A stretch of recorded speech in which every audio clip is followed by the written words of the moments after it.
unfortunately, that education can only come from your financial education, which is going to have to come from outside of your school, which means you're going to have to go out of your way now to learn about money, to learn about investing, to learn about building wealth, to learn about entrepreneurship potentially, and to see how you can actually use your income. There's nothing wrong with working a job. There is something wrong with you working a job and spending all the money that you make and then wondering why you're not successful.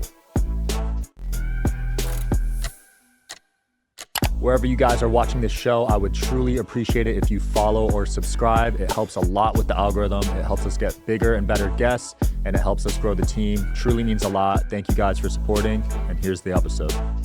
All right, guys, we're here with Jaspreet, Minority Mindset in the building. How's it going, my man? Hey, man. Thank you for having me. Yeah, it's good to have you, man. We were just talking Detroit. You're representing.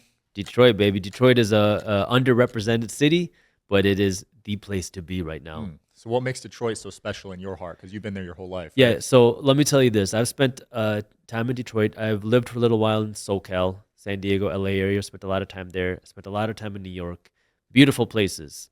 But the thing about Detroit is Detroit has a different type of person where people in Detroit are hustling, and you don't have that like loud, flashy, like look at me type of vibe. People in Detroit are putting in work, and there's a lot of cool things happening. A lot of entrepreneurs are there. A lot of innovation is there.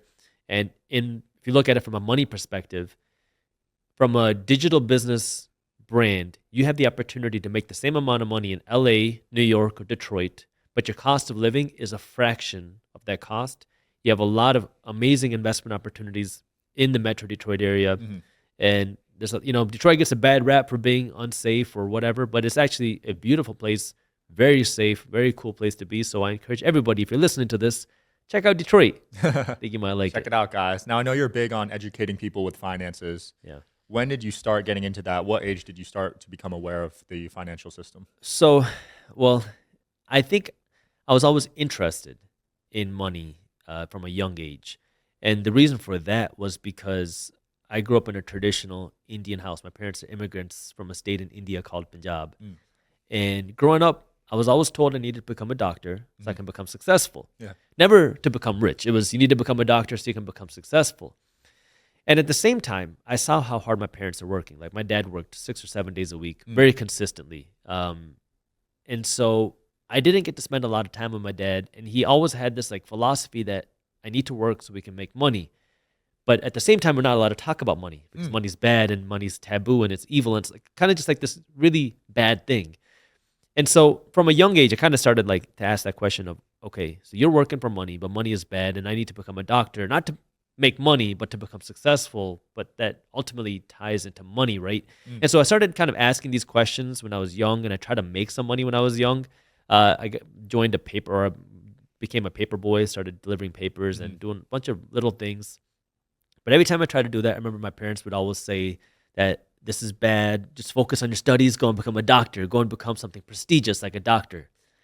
And it wasn't until I got to college where things really started to change. Because prior to me going to college, I started working at weddings. I played a drum called the dole. It's an Indian drum. I played this drum at weddings. I got to know a lot of the DJs. And the DJs that I was working with said, hey, Jaspreet, you know a lot of kids in high school. How about we host a teen party? Okay, that sounds cool. Again, you're high school, you're 16 years old. I remember those. Right? So, just like, yeah, that sounds like fun. So I'm 16 years old. I started hosting teen parties. And I know for me, this was just a hobby at the time because once I go to college, I got to become a doctor and get serious and become successful, quote unquote successful. Right. Well, I go to college. I don't party. I don't drink. I don't really do much of that stuff, but I was hosting the parties. And I did not know that people go to college to drink. I didn't know people go to college to party. I had no idea. I was so ignorant to this. And so I get to college and I see everybody blowing money they don't have on alcohol and these parties. And I was like, well, what am I going to do on Friday nights? So I took that teen party business that I was kind of running in high school to college. And I just started going door to door at the clubs, venues, bars, asking if anybody would be interested in me hosting a party here. Again, I'm 17 years old. When I got to college, I was 17. I didn't know too much about how the industry worked.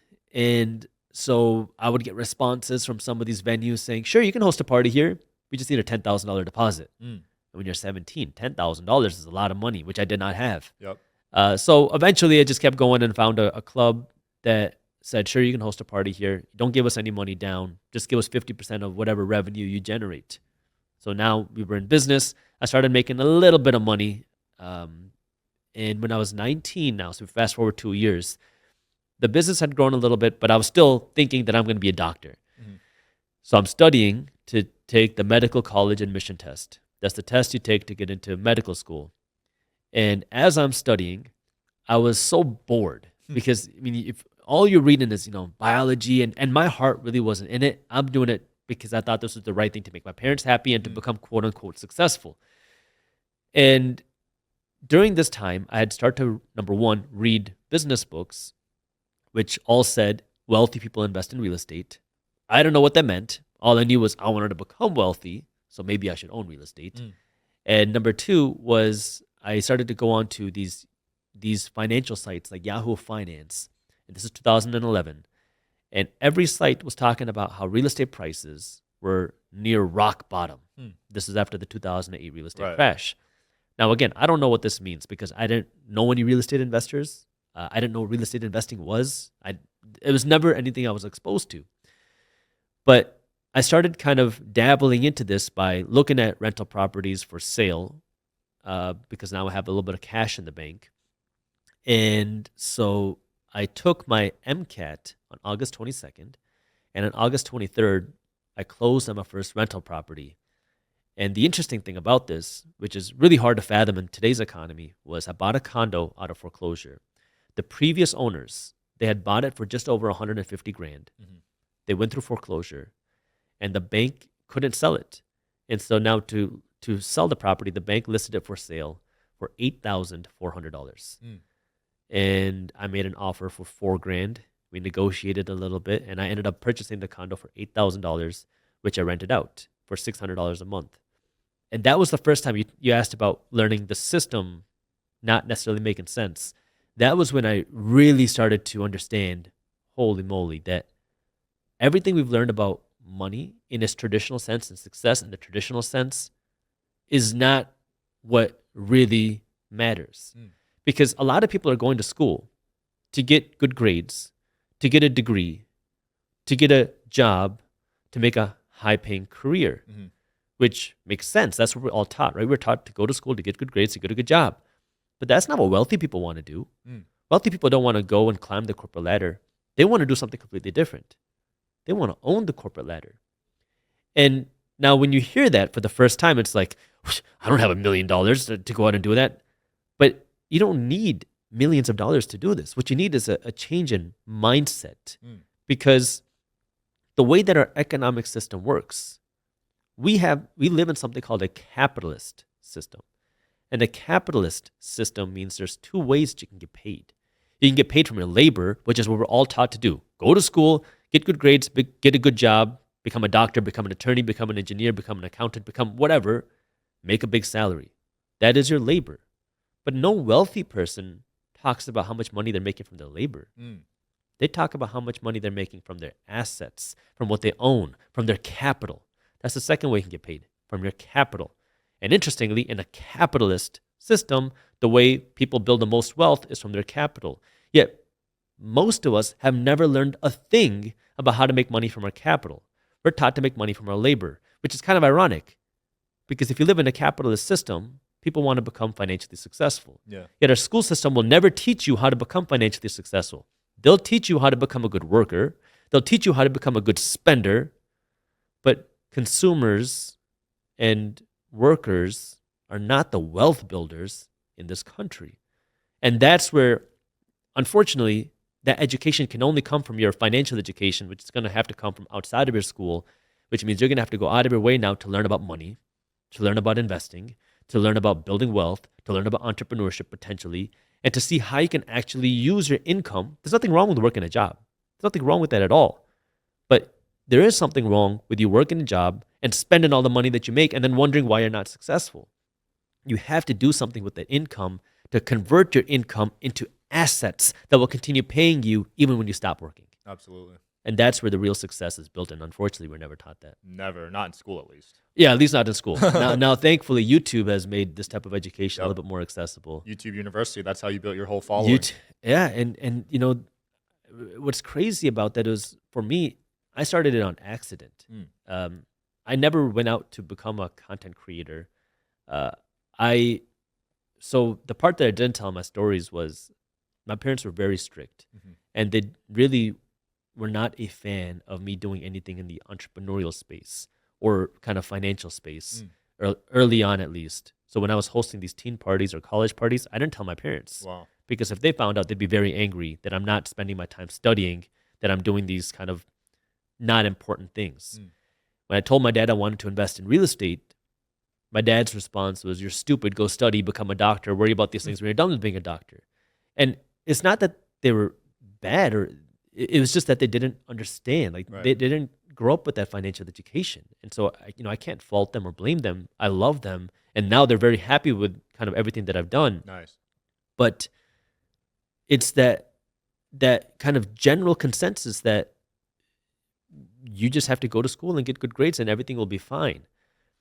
Because I thought that if you had good grades, you're going to make more money. It's like a linear correlation. The better your grades are, the wealthier you'll become. But that's not true. It's your financial education that will determine how wealthy you will become. Wow. And so if you know what to do with your money, now you can become wealthy. And if you can earn more money, now you can become wealthier. It's all about what you do with the money that you generate. Absolutely. And that's where the key is. Yeah, we'll definitely dive into that. I want to touch up on your father. You said he was closed off from revealing financial information to the family, right? Do you think more parents should be open with their kids about that? I mean, I think parents in general should talk to their kids about money.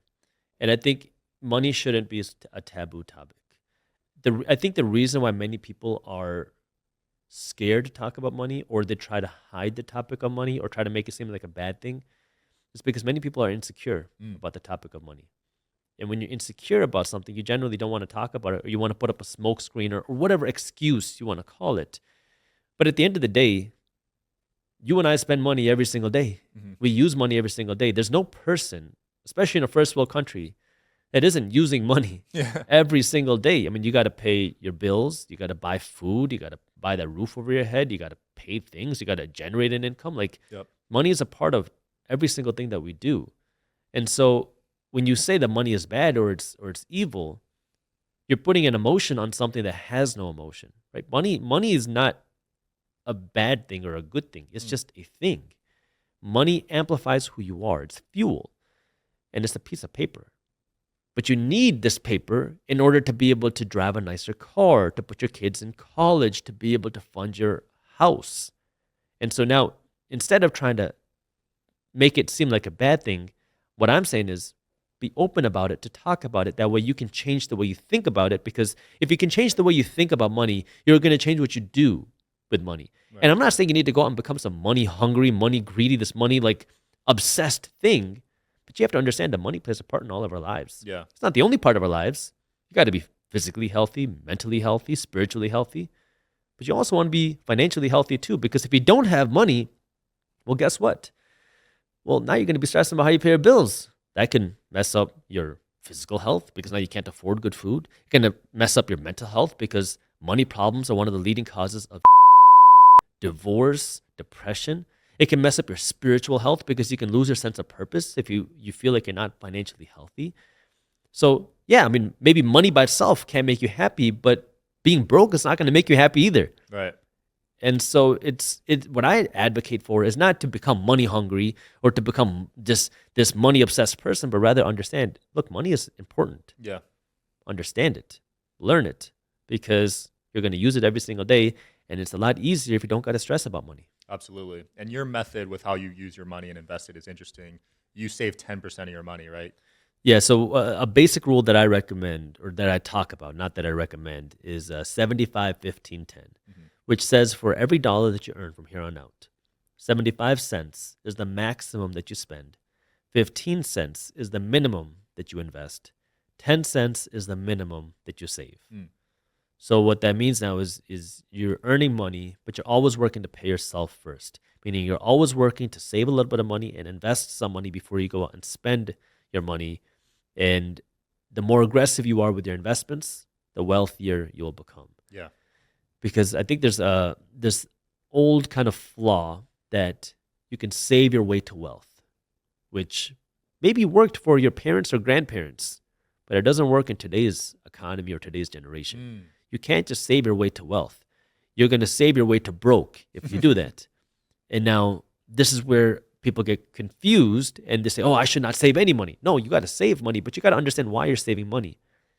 If you're saving your money to get rich, you're saving your money the wrong way. But if you're saving your money to protect you against an emergency, or you're saving your money to purchase something like a house or a car or something that you want, you're saving your money the right way.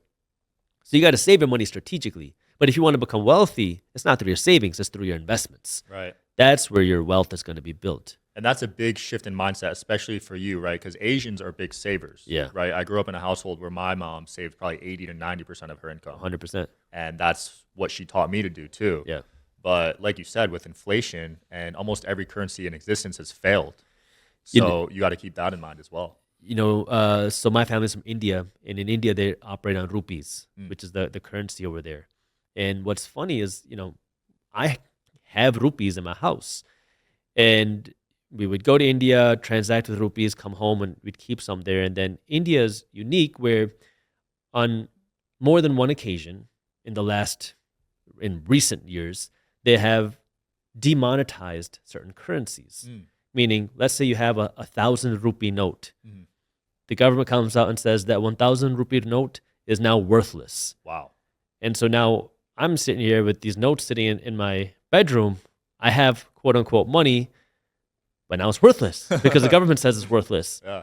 And it's funny, in India, particularly, I think that's one of the reasons why it's very common culture for people to, when they have a lot of money, currency, they'll want to convert it to gold.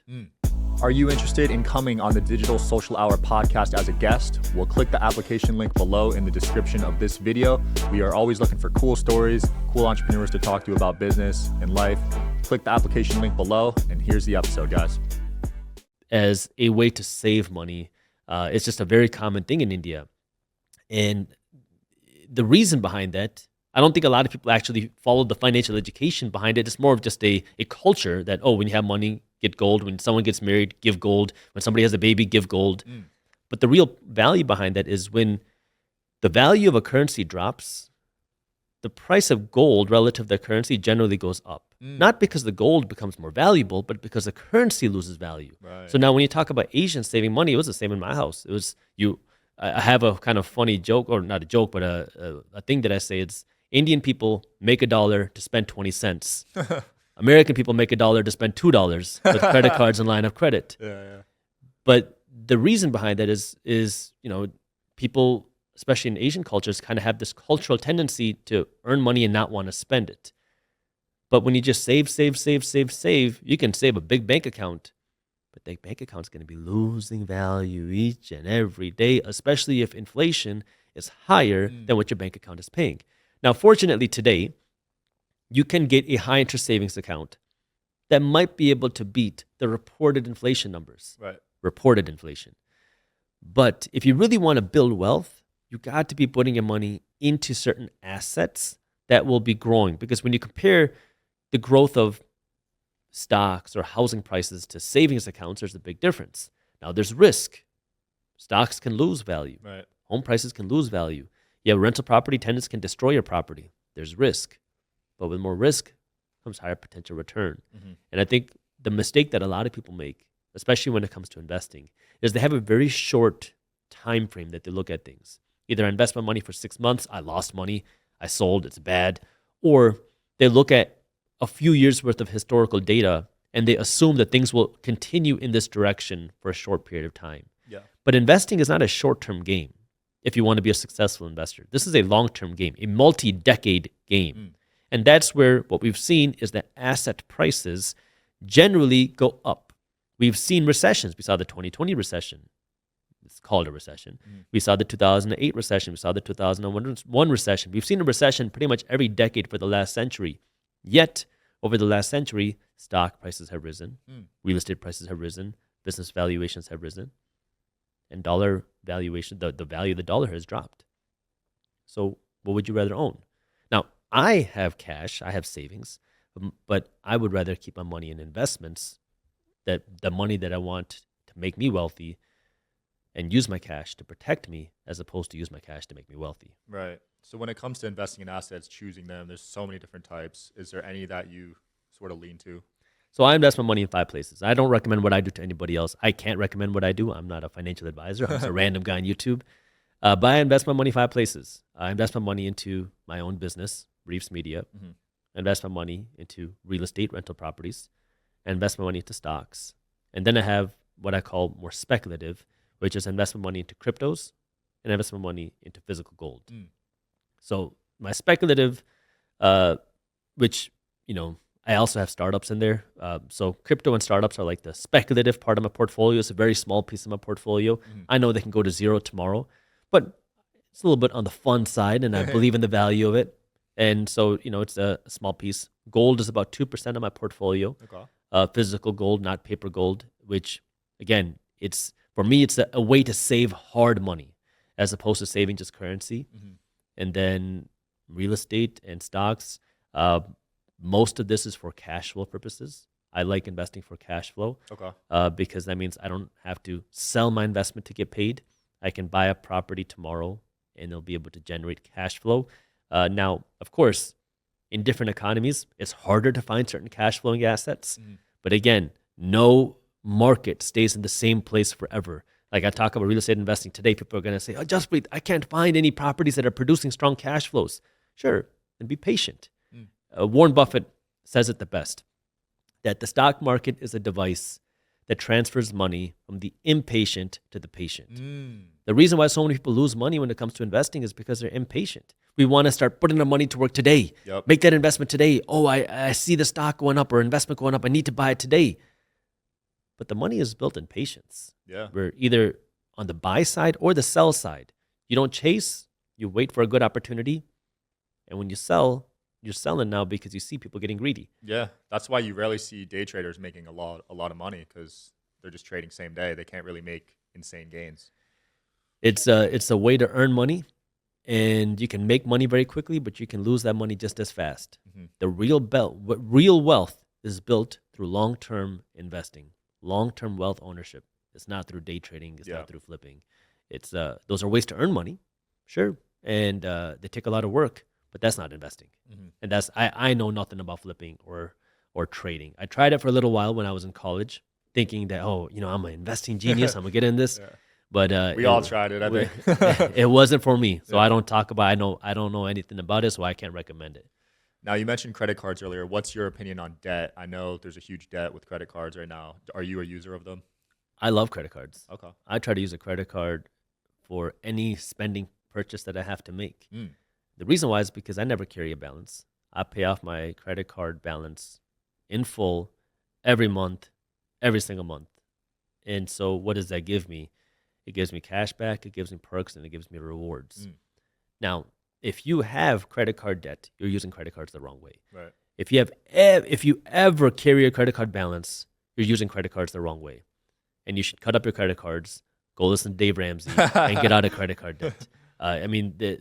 If you are paying interest on your credit cards, you are the person making everybody else rich. You're making the credit card companies rich, and you're paying for everybody else's perks. And for me, I like credit cards because, number one, I get cash back. And then number two, I get a ton of perks and rewards. Just right before a couple of our team members are here, we were just talking about access to airport lounges. My credit card gives me access to airport lounges. I travel a lot. Right. I've spent in the last 2.5 months less than 2 weeks at home. Damn. So I've been on a plane quite a bit, and now I'm traveling through airports. I'm staying in hotels. I'm driving rental cars, and guess what? My credit card will pay for hotel upgrades, rental car upgrades. It'll pay for airport lounge access. So it gives me a lot of benefit. And the benefit when it comes to cash back is if I have to go out, I got to go to Walmart. I got to spend $100. Well, there's 3 ways that I can buy this thing. I can pay for it with cash. I can pay for it with a debit card, or I can pay for it with a credit card. If I pay for it with cash, I give Walmart $100, I get the product. If I pay for it with my debit card, I swipe my card, I get the product, and Walmart will pull $100 out of my bank account. Yeah. If I pay for it with my credit card, I get the product, the credit card company is going to pay Walmart, and the credit card company is going to pull $100 out of my bank account.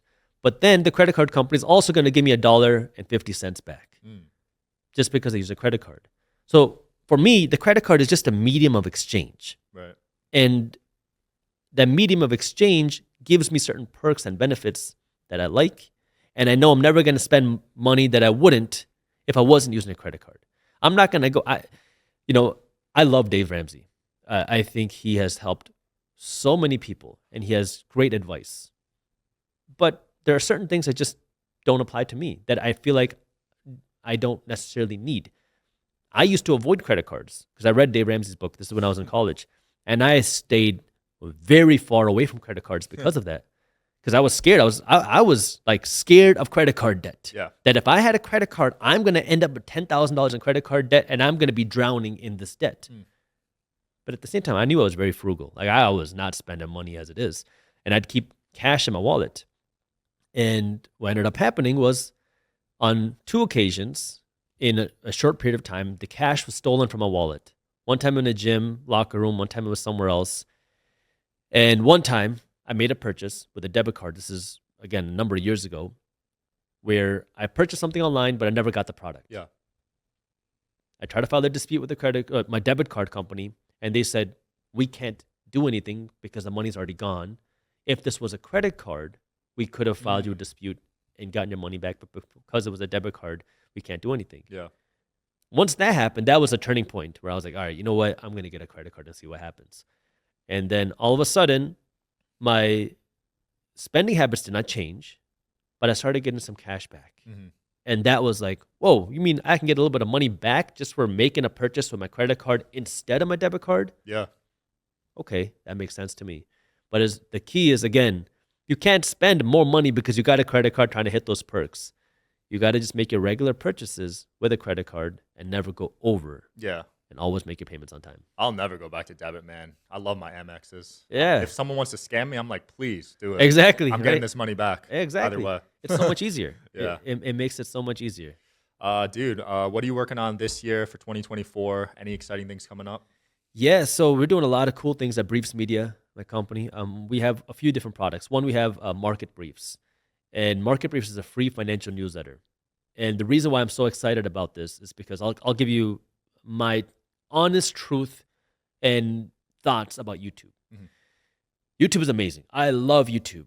But the problem, especially in the financial space on YouTube, is if your title of the video isn't very attractive, people are not going to click on it. Right. And so in the financial space, that means, let's say we're talking about what's going on in the stock market. If you say, here's what happened in the stock market, and another video that says, is the stock market going to crash? This one that says, is the stock market going to crash, is going to get more clicks. And unfortunately, if you don't have an attractive title, your video is going to end up in the YouTube graveyard.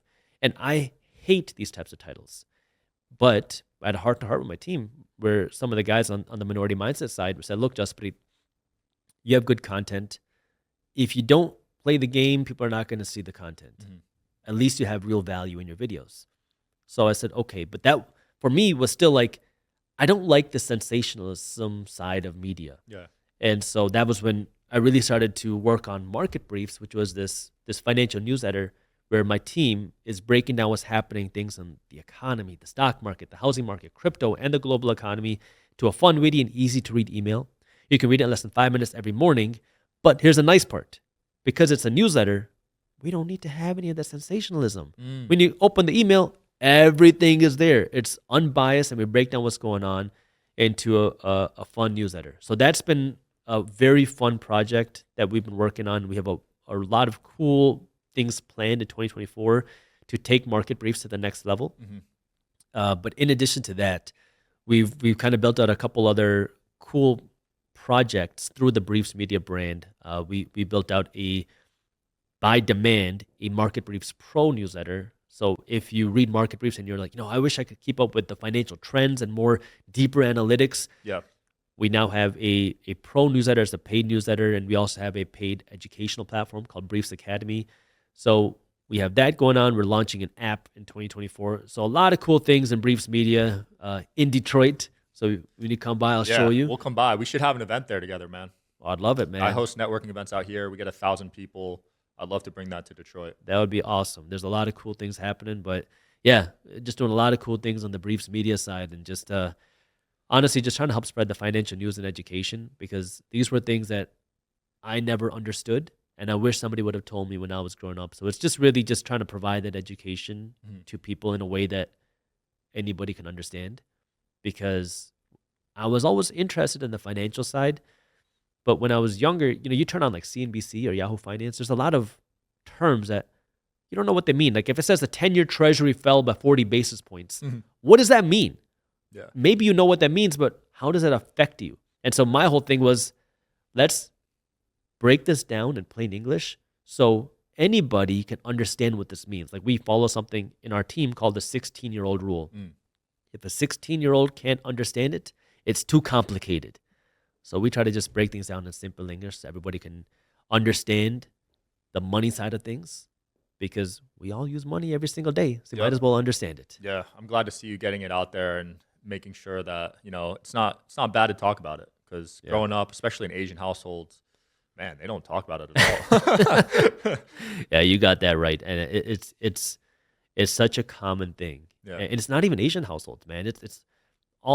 There's different cultural differences. Yeah. Like Asian households have a lot of similarities, but across the world, there's this common taboo or misconception or just smokescreen around money.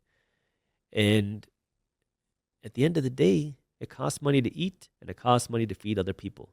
You want to take care of other people? Great. The more money you have, the more people you can feed. You want to take better care of your family? Great. The more money you have, the better you can take care of your family financially. Now, this is where everybody says, yeah, but you need to love people. You got to, nobody said you shouldn't love. Having money doesn't affect your ability to love, provide support and care and to be there. It's in addition to that. And that's where, is understand money is important. Absolutely. Where can people find out more about you and get in touch with your team? Well, I post videos every day on my Minority Mindset YouTube channel. You can check it out there. If you want to learn more about Briefs Media, you can go to briefs.co/market to join Market Briefs, or briefs.co to just go check out what we got going on Briefs Media. Thank you for having me, man. Absolutely. Thanks for coming on, man. Thanks for watching, guys. As always, see you tomorrow.